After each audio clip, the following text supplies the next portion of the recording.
Imagine this. You are William, Lord Hastings, one of the most powerful men in England, standing in the council chamber of the Tower of London on June 13, 1483. The stone walls press in around you as morning light filters through narrow windows. Across the oak table sits Richard, Duke of Gloucester, his dark eyes fixed on your face with an intensity that makes your hands tremble. He knows. The woman you held last night, the one who whispered reassurances as you confessed your doubts about his claim to power, wasn't just your lover. She was his spy, and in 30 minutes you'll be dead. Think medieval power was all about armies and swords. Think again. You're about to discover that Richard III, the king history remembers as a hunchbacked villain, pioneered something far more insidious than battlefield tactics. He built England's first systematic surveillance state, not with soldiers patrolling streets, but with spies in bedchambers, recording every whispered secret, every forbidden touch, every moment when powerful men were at their most vulnerable. What you don't know yet is that the intimacy you thought was private, the affairs you believed were hidden, the conversations you imagined were safe, were all being documented, catalogued, and weaponized against you. The year 1483 marked a turning point in how power operated in England. When Edward IV died on April 9th, his brother Richard didn't immediately seize the throne through military force. Instead, he deployed a weapon that made armies almost unnecessary: information. Specifically, information about the intimate lives of every noble who stood between him and the crown. While historians focus on Richard's supposed physical deformity and his alleged murder of the princes in the Tower, they miss the truly revolutionary aspect of his rule. He understood that a man's secrets are more powerful than a man's sword arm, and he built an entire intelligence network designed to collect, preserve, and exploit those secrets. Richard's system began years before he claimed the throne, back when he was simply the loyal younger brother to King Edward. He noticed something that others overlooked. The powerful men of England, the dukes and earls and bishops who controlled armies and wealth, all shared one vulnerability. They were human. They desired, they lusted, they formed attachments that violated social conventions and religious doctrine, and they believed these desires were private. Richard understood that privacy was an illusion he could shatter whenever necessary. The network started small. A servant here paid to report on his master's nighttime visitors. A mistress there, recruited to remember pillow talk. A confessor, corrupted enough to break the sacred seal of confession for gold or advancement. Within 5 years of Edward's reign, Richard had built something unprecedented. A web of informants that stretched into the most private chambers of England's elite. The household accounts that survived, buried in archives and only recently analyzed by historians, show regular payments to dozens of individuals whose official duties don't match their compensation. 5 shillings to a laundress who never did laundry. 10 pounds to a groom who rarely handled horses. These weren't salaries, they were intelligence fees. The most brilliant aspect of Richard's system was its invisibility. Unlike torture or military intimidation, which created obvious resistance and martyrs, sexual surveillance created paranoia. A noble never knew if the servant pouring his wine was noting how much he drank before visiting his mistress. A knight couldn't be certain whether his lover genuinely cared for him or was cataloging his treasonous complaints about the king. This uncertainty was the point. It made men police themselves, edit their own thoughts, hesitate before every potentially dangerous word. But Richard didn't just collect secrets. He understood that information without application is worthless. And his first major deployment of this weapon demonstrates the brutal efficiency of sexual blackmail as political control. Lady Eleanor Butler had been King Edward's lover years before Edward married Elizabeth Woodville. More than a lover, actually. According to evidence that Richard's agents had carefully preserved, Edward had made Eleanor a promise of marriage, a pre-contract that, under church law, made his later marriage to Elizabeth invalid. Which meant Edward's children, including the 2 young princes who stood between Richard and the throne, were illegitimate bastards. The evidence wasn't accidental. Richard's network had identified Eleanor years earlier, documented the relationship, possibly even encouraged it to continue longer than it might have naturally. They preserved letters, found witnesses, built an airtight case. Then they waited. When Edward died and succession became critical, Richard produced this carefully maintained ammunition. The Titulus Regius Act of 1484 made it official. Edward's marriage was invalid. His children couldn't inherit. And Richard, the loyal brother who just happened to have evidence of this decades-old affair, was the rightful king. The brilliance was in the timing and the target. Eleanor Butler had died years before, unable to confirm or deny the claims. The witnesses Richard produced had been carefully cultivated, their testimony shaped over years of subtle manipulation. And Edward, the king who might have fought back against these accusations, was conveniently dead. Sexual scandal as political weapon, deployed with surgical precision. But the Titulus Regius was just the public face of Richard's system. The real horror operated behind closed doors, in the private terror of men who suddenly realized their secrets weren't secret at all. Lord Hastings discovered this on that June morning in the Tower. Hastings was Edward's closest friend, a powerful lord with his own military forces, a man who could have resisted Richard's claim to power. He was also sleeping with Jane Shore, the beautiful widow who had been Edward's mistress and was now making her way through the upper ranks of English nobility. What Hastings didn't know, what he couldn't have known, was that Jane Shore was reporting every word he spoke in bed directly to Richard. The pillow talk about supporting Edward's young son, the drunken complaints about Richard's ambition, the treasonous jokes about removing the Lord Protector before he could move against the princes. All of it, documented, time-stamped, corroborated by other spies in Hastings' household. When Richard convened that council meeting on June 13th, he didn't need to prove Hastings' treason through traditional means. He simply revealed what Hastings thought was private. And then he had him executed in the Tower courtyard without trial, within the hour. The message to every other noble in England was unmistakable. Your bedchamber isn't safe. Your lover might be an agent. Your most private moments are being recorded, and Richard will use them to destroy you the moment you become inconvenient. Now that you've witnessed how Richard weaponized one man's intimate secrets, you're beginning to see the architecture of control that made the surveillance state possible. This wasn't random spying or lucky intelligence gathering. This was systematic, institutional, and terrifyingly effective. If uncovering these buried truths about how power really operates resonates with your curiosity about the mechanisms of control that history sanitizes, subscribing ensures you never miss these deep dives into the real machinery of medieval politics. The stories waiting ahead will challenge everything you thought you knew about privacy, loyalty, and the vulnerability that comes with being human. Because what comes next, the full scope of Richard's surveillance network, will show you that bedroom spies and sexual blackmail weren't isolated tactics. They were the foundation of an entire system of governance. The Duke of Buckingham learned this lesson too late. Henry Stafford, Duke of Buckingham, was initially Richard's strongest supporter, the man who helped him seize power in those chaotic months after Edward's death. But by October of 1483, Buckingham was having doubts. The princes had disappeared from the Tower. Richard's rule was proving more tyrannical than expected, and Buckingham began privately discussing rebellion with other disaffected nobles. He made one critical mistake. He discussed these plans in bed with his lover, a young woman of minor nobility who seemed devoted to his cause. She was devoted, just not to Buckingham. Richard's agents had placed her in Buckingham's household 2 years earlier, a long-term investment that paid spectacular dividends. Every detail of the planned rebellion, every name of every conspirator, the timing, the routes, the meeting places, all of it flowed from Buckingham's bedchamber to Richard's desk. When Buckingham finally made his move in late October, he discovered that Richard already had troops positioned exactly where they'd stop the rebellion.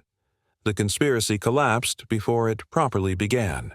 Buckingham was captured on November 2nd and executed on November 4th. No trial, no explanation, just efficient removal of a threat that Richard had seen coming weeks in advance. Lord Stanley represented an even more sophisticated application of sexual surveillance.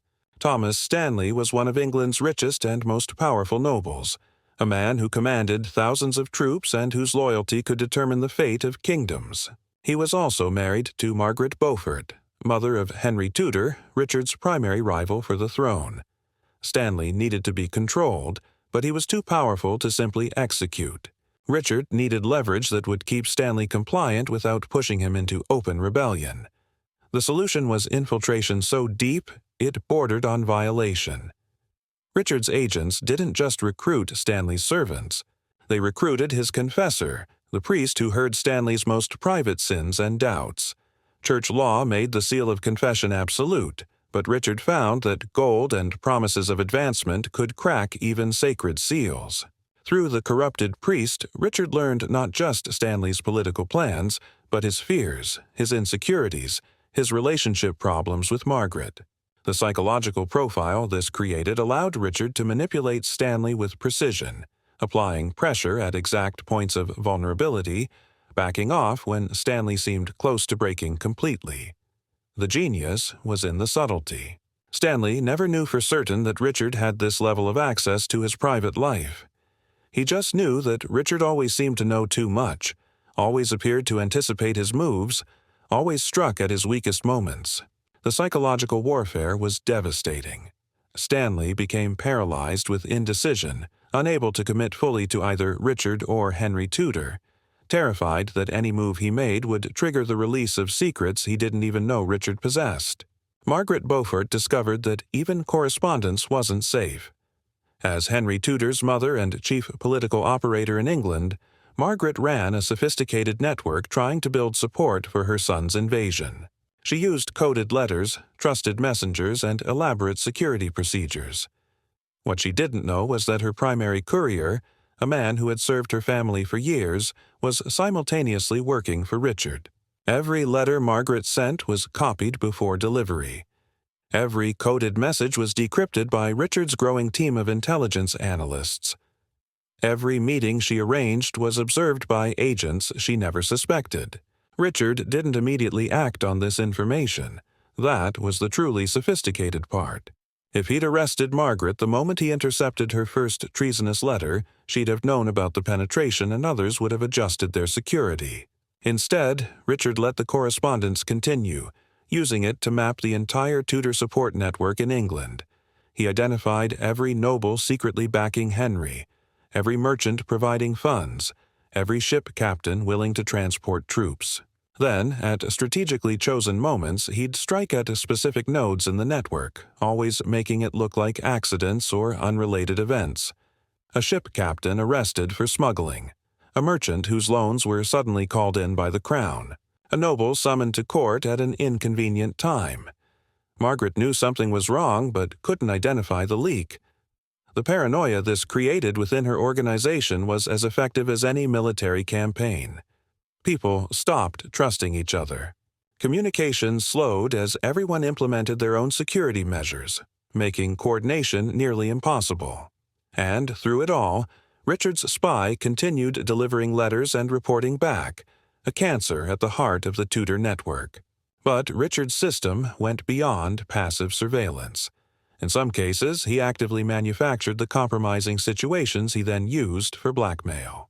Young servants, carefully selected for their attractiveness, were placed in the households of specific nobles with explicit instructions. Make yourself available. Encourage indiscretion. Create situations that can be documented.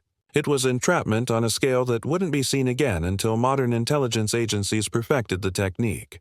The Croyland Chronicle, written by an anonymous monk with access to court politics, makes cryptic references to Richard's secret knowledge of nobles' private shame. The carefully neutral language can't hide what it's describing, a systematic program of sexual compromise, where Richard's agents didn't just observe indiscretion but actively created opportunities for it. A lonely widower found a sympathetic young maid in his household, one who listened to his problems and eventually shared his bed.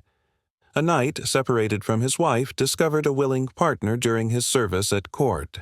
A bishop struggling with his vows encountered temptation in the form of a young scholar who seemed to admire him deeply. None of these encounters were accidental. All were orchestrated, observed, and documented. And once the act occurred, once the evidence existed, Richard owned these men completely. The threat wasn't always explicit. Richard rarely needed to directly say, "Obey me," or "I'll reveal your affair." The men knew. They understood that their careers, their family honor, their very lives depended on Richard's continued goodwill. This understanding created a form of control more absolute than any oath of loyalty. The household accounts show payments for what's delicately termed special services. £10 here for facilitating an introduction. £20 there for ensuring privacy wasn't quite as private as it seemed. The sums were substantial, suggesting the people receiving them were doing more than simple observation. They were active participants in creating the blackmail material that Richard then weaponized. The most public demonstration of Richard's willingness to deploy sexual scandal came in the systematic destruction of Jane Shore. After Lord Hastings' execution, Jane was left vulnerable, a woman who knew too much and had outlived her usefulness as a spy. Richard didn't simply have her killed. That would have been merciful and would have wasted an opportunity. Instead, he made her an example that every noble in England would witness and understand. In August of 1483, Richard had Jane accused of witchcraft, specifically of using sexual enchantment to manipulate powerful men. The charge was absurd. Jane had no supernatural powers beyond beauty and intelligence, but the accusation allowed Richard to do something unprecedented. He ordered her to walk naked through the streets of London from one end of the city to the other as public penance for her sins. Imagine being Jane Shore on that August morning. You're stripped of every garment in front of officials who've been instructed to ensure complete nakedness. No cloak, no shift, nothing to hide behind. Then you're pushed out into the street, where crowds are already gathering, having been informed by town criers that the woman who corrupted King Edward and Lord Hastings through witchcraft is about to receive justice. The walk takes hours. Every citizen of London sees you. Some throw rotting vegetables. Others shout accusations and threats. Many just stare, witnessing your complete degradation. But the real target of this humiliation isn't Jane. It's every noble watching from their windows, every courtier who hears about it later. The message is unmistakable. Richard has the power to take anyone, no matter how high they once stood, and destroy them utterly and publicly. Your intimate secrets won't just be used against you quietly. They'll be displayed for the entire kingdom to witness. Jane's walk through London was a public execution of dignity, a demonstration that Richard would weaponize sexual scandal without hesitation or mercy. The psychological impact on England's nobility was devastating. Men destroyed personal correspondence, dismissed longtime servants they suddenly couldn't trust, became paranoid about every private conversation. Women who had taken lovers frantically tried to ensure no evidence remained. Confessors found themselves suspected of being spies, creating a crisis in the church as people stopped confessing for fear their priests were reporting to Richard. The entire social fabric of aristocratic England began to unravel as trust evaporated. This was Richard's kingdom by late 1483, not a realm held by military might, but a court controlled by fear, surveillance, and the constant threat that your most private moments would become public weapons against you. Nobles attended council meetings knowing Richard might possess evidence of their infidelities, their treasonous thoughts, their secret doubts. They smiled and bowed and obeyed, not out of loyalty but out of terror. Lord Strange, George Stanley's son, experienced this terror in its most concentrated form. When Henry Tudor finally invaded in August of 1485, Richard needed to ensure Lord Stanley's forces wouldn't join Henry's army. Stanley's heir, George, was with Richard's army, essentially a hostage. But Richard didn't trust that military leverage alone would hold Stanley. So he had George brought to his tent and revealed what his spies had documented. George's affairs, his private complaints about his father's indecisiveness, his own doubts about Richard's legitimacy. Then Richard made the threat explicit. Send a message to your father. If Stanley's forces don't support me at the battle, you'll be executed.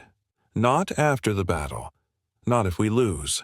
Immediately, the moment I see Stanley's banners turn against me, George had no choice but to comply, writing a desperate letter to his father. The letter survives in family archives, the handwriting shaky, the message clear. Support Richard or sacrifice your son.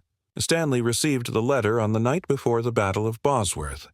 He read it by candlelight in his command tent, surrounded by his captains, facing an impossible choice. Obey Richard and risk being on the losing side of history, or betray Richard and watch his son die. The surveillance state had created this moment, where a father's love for his child became a political weapon. But surveillance states have a fundamental weakness. They create compliance, not loyalty. Obedience born from fear lasts only as long as the fear itself. And on the morning of August 22, 1485, as Richard's army faced Henry Tudor's forces at Bosworth Field, that weakness became fatal. The battle began with Richard holding the advantage. His army was larger, better positioned, commanded by experienced warriors.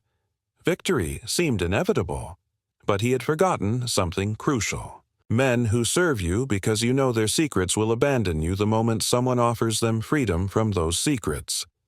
Lord Stanley, standing with his forces on a hill overlooking the battle, made his decision.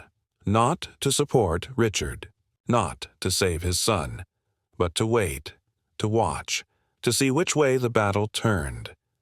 And when the moment came, when Richard committed his forces to a desperate charge toward Henry Tudor's position, Stanley made his move. His forces descended from the hill, not to support Richard but to attack him. You are Richard III on that August morning, feeling your horse beneath you as you charge toward Henry Tudor, believing that killing the pretender will end this threat. Then you see the Stanley banners, the forces you thought were yours, turning against you. In that moment, you understand. All the secrets you collected, all the surveillance you deployed, all the fear you created, none of it could produce genuine loyalty. You controlled men's actions, but not their hearts. And when the moment of crisis came, they chose to destroy you rather than remain under your thumb. Richard died on that battlefield, his crown literally falling from his head to be retrieved from a thorn bush and placed on Henry Tudor's.